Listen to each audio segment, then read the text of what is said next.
एक बार एक जीव विज्ञानी द्वारा एक एक्सपेरिमेंट किया गया।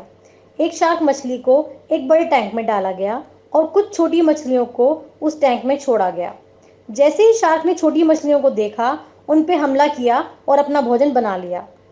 अब एक टैंक के बीचों बीच एक मजबूत और स्पष्ट कांच डालकर टैंक को दो भागों में बांट दिया गया।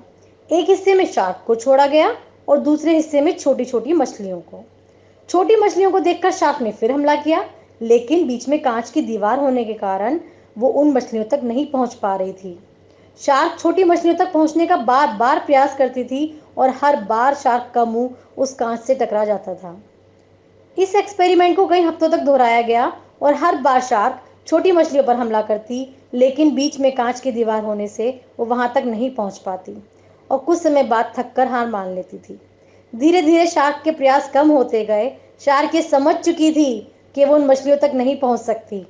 अब वो बहुत कम प्रयास करती थी और बहुत जल्द थककर हार मान लेती थी। कुछ हफ्तों बाद टैंक के बीच में लगे कांच को हटा दिया गया, लेकिन आश्चर्य की बात, शार्क ने उन छोटी मछलियों पर हमला ही नहीं किया। शार्क ये मानने लगी थी क्योंकि वो कभी भी इन छोटी मछलियों तक पहुंच ही नहीं पाएगी और इसलिए बीच में कोई अवरोध ना होने के बाद भी शार्क ने कोई प्रयास नहीं किया। Moral of the story is, हम भी प्रतिकूल परिस्थितियों के कारण कुछ प्रयासों के विफल हो जाने से प्रयास करना छोड़ देते हैं और अपनी इस नकारात्मक सोच को कारण ही हम प्रयास करने में असफल हो जाते हैं। हम अपने आप को एक बंधन में बांध लेते हैं और ये मानने लगते हैं कि हम कभी सफल नहीं हो सकते।